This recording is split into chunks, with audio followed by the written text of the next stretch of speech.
Hello नमस्कार दोस्तों, free digital study में आपका स्वागत है। आप पढ़ रहे हैं कक्षा 12वीं एनसीईआरटी गणित, जिसमें आप अध्याय 2 प्रतिलोम त्रिकोणमितीय फलन की प्रश्नावली 2.1 के आगे का 11वां क्वेश्चन देखते हैं। तो देखिए 11वां क्वेश्चन है, निम्नलिखित के मान ज्ञात कीजिए। मतलब अभी तक हमने जो सवाल किया है उसमें tan इनवर्स 1 का अलग सवाल था, इसका अलग अलग 3 हमने सवाल किए थे, लेकिन अब तीनों का एक कॉम्बिनेशन आ गया है, 3 योग के रूप में दिए गए हैं। तब आप कैसे ज्ञात करेंगे? तो देखिए आपको पता होना चाहिए, जब भी हम ऐसे सवाल को हल करेंगे तो सबके आपको परिसर पता होना चाहिए। तो tan का परिसर क्या होता है? सबसे पहले तो आपको tan का पता होना चाहिए। tan का -90 से +90 होता है। साइन का भी देखें तो साइन का भी -90 से +90, लेकिन इसमें दोनों तरफ बड़े कोष्टक, इसमें दोनों तरफ छोटे कोष्टक। और यदि हम बात करें कॉस की, तो कॉस का जो परिसर होता है वो 0 से पाई और बड़े कोष्टक होते हैं। तो यहाँ पे हमने लिखा कि tan इनवर्स x का जो परिसर होता है वो -90 से +90 होता है, और cos इनवर्स x का जो परिसर होता है वो 0 से पाई तक होता है, 180 तक। साइन इनवर्स x का -90 और +90 के बीच होता है, लेकिन यहाँ पे ध्यान रखना बड़े कोष्टक मतलब -90 भी हो सकता है और +90 भी हो सकता है। तो अब देखिए, अब हमने जो सवाल लिखा, जो हमें सवाल दिया गया था tan इनवर्स 1, अब हम इनके फिर मान रखेंगे इनके परिसर के हिसाब से। cos इनवर्स -1/2, यहाँ पे प्लस साइन इनवर्स -1/2। तो देखिए कैसे मान रखते हैं। तो देखिए अब हम इन सब के मान इनके परिसर के हिसाब से यदि रखें तो देखिए tan में 1 कितने का मान होता है? तो आपको पता है tan में 1 45 अंश का मान होता है, और 45 जो है बिल्कुल इस अंतराल के अंतर्गत है। तो tan इनवर्स 1 के स्थान पे हम क्या लिख सकते हैं? इसके स्थान पे लिख सकते हैं 45 मतलब π/4 लिख सकते हैं ना, प्लस लगाया। अब देखिए cos में -1/2 कितने का मान होता है? तो हमें चेक करना होगा 0 से 180 के बीच। तो देखिए यदि 1/2 अकेला होता तो 1/2 तो हमें पता है cos 60 का मान होता है, 60 का मान होता है 1/2 प्लस का, लेकिन माइनस लग गया है तो यहाँ हमें पता है जो 60 का मान होता है वही 120 का मान होता है। तो यहाँ cos 60 अंश का जो मान होता है वो +1/2, लेकिन cos 120 का जो मान होता है वो होता है -1/2। तो यह जो मान होगा कितने का मान होगा? 120 का। और 120 60 को लिखा जाता है π/3, लेकिन 2 और लगा देते तो 2π/3 का यह मान होगा, मतलब 120 का मान होगा। अब देखिए यहाँ भी यदि हम देखें साइन में 1/2, तो हमें पता है साइन 30 का होता है, लेकिन माइनस चिन्ह लगा है, माइनस चिन्ह लगा है तो यहाँ पे यह मान कितने अंश का होगा? तो देखिए साइन में बात करें -90 और +90, 90 से आगे बढ़ ही नहीं सकते हैं आप। तो यहाँ भी यदि हम बात करें ये होता था 30 का, लेकिन 30 का तो +1/2 होता है। तो यहाँ पे फिर हमें -30 लेना पड़ेगा, मतलब माइनस के π/6 लेने पड़ेंगे। और आगे यदि आप सॉल्व करेंगे तब तो इनका एलसीएम लेना पड़ेगा। तो यहाँ 4, 3, 6 का एलसीएम कितना होगा? 12 होगा। 4 का भाग 12 में करेंगे 3 बार, 3 का पाई से करेंगे तो 3 पाई आएगा। 3 का 12 में 4 बार, 4 दूनी 8 पाई हो जाएगा। और यहाँ पे 6 का 12 में 2 बार, 2 का गुणा -π से करेंगे, -2 पाई हो जाएंगे। और आगे यदि आप सॉल्व कर देते हैं तो यहाँ 3 और 8 11, 11 में से 2 पाई यदि आप अलग करेंगे तो 9 π/12 आएगा। और इसे आप और सरल कर सकते हैं, 3 से काट सकते हैं, 3 त्रिका 9 और नीचे 3 चौके 12, तो 3 π/4 आपका आंसर हो जाएगा। देखिए अगला 12वां क्वेश्चन यदि हम देखें तो cos इनवर्स 1/2 और 2 साइन इनवर्स 1/2 का मान हमें ज्ञात करना है। क्या होगा? तो पहले तो हमें इनके परिसर पता होने चाहिए।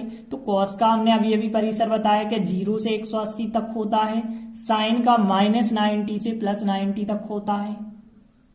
तो सबसे पहले हमने लिखा cos इनवर्स x का जो परिसर होता है वो 0 से पाई 180 तक, और साइन इनवर्स x का जो -90 से +90 तक होता है। इसीलिए हम कह सकते हैं, अतः यदि हम इसका मान निकालेंगे तो देखिए cos inverse 1/2 plus 2 sine inverse 1/2। तो इसका मान जो है इसके परिसर के हिसाब से निकालना होगा।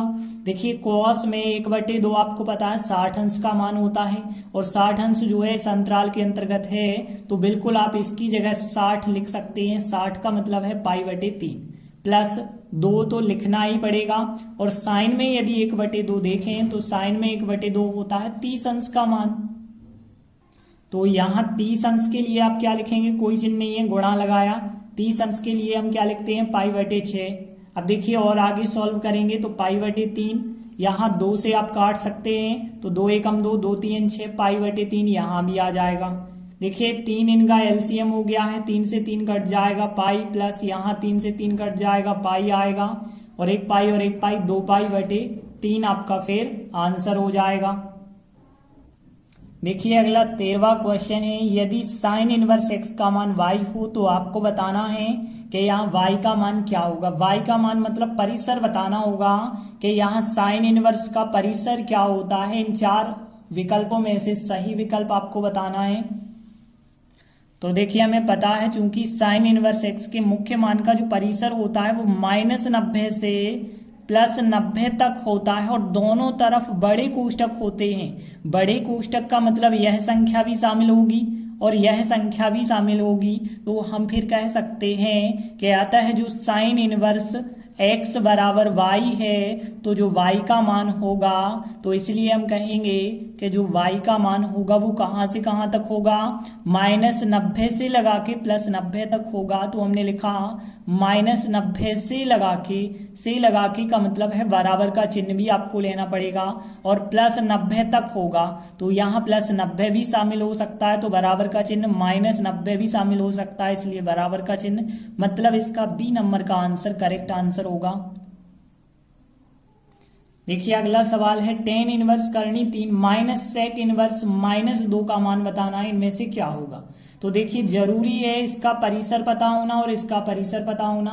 तो देखिए हमें tan का परिसर तो पता है कि -90 से +90 होता है, छोटे कोष्टक बने होते हैं, और जैसा cos का होता था वैसा ही sec का होता है। तो sec का 0 से पाई तक तो होता है, लेकिन 90 छोड़ करके होता है। तो देखिए हमें पता है tan इनवर्स x का जो परिसर -90 और +90 के बीच तक होता है, और sec इनवर्स का 0 से 180 तक तो होता है, लेकिन 90 छोड़ करके। तो देखिए तो फिर जो हमें मान निकालना था, देखिए हमें निकालना है tan इनवर्स करनी 3 का मान माइनस फिर sec इनवर्स -2 करना है। तो अब ध्यान देना इसका मान आप कैसे निकालेंगे। tan में आप पता कीजिए करनी 3 कितने का मान होता है, तो ये होता है 60 अंश का मान। तो आप इसके स्थान पे 60 अंश बिल्कुल लिख सकते हैं, तो यहाँ पे 60 अंश हो जाएगा। 60 अंश को क्या कहते हैं, पाई में π/3 कहते हैं, क्योंकि यहाँ 60 अंश और इसके अंतर्गत भी आ रहा है, तो आप ले भी सकते हैं माइनस। अब sec में आप -2 पता करेंगे, तो देखिए sec में -2 कितने अंश का मान होता है। तो यदि हम बात करें sec में +2 होता तो वो 60 का मान होता है, और -2 है तो -2 यदि हम चेक करें, चूंकि आपके पास परिसर क्या है 0 से 180, मतलब आप 90 से आगे बढ़ सकते हो। तो 90 से आगे यदि आप बढ़ोगे तो आपको पता है जो 60 का होता है वही 120 का होता है, बस चिन्ह का डिफरेंस होता है।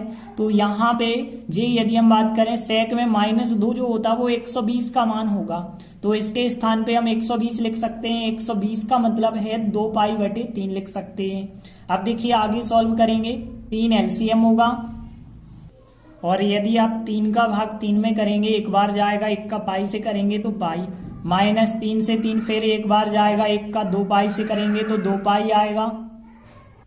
और यदि आप आगे सॉल्व करेंगे तो पाई में से 2 पाई घटाएंगे तो माइनस का पाई बचा होगा /3, मतलब -π/3 आपका राइट आंसर होगा। तो बी नंबर का आंसर सही आंसर होगा। तो इस प्रकार से हमारे पहली प्रश्नावली 2.1 कंप्लीट होती है। आगे के वीडियो में हम आगे की प्रश्नावली शुरू करेंगे। तब तक के लिए धन्यवाद।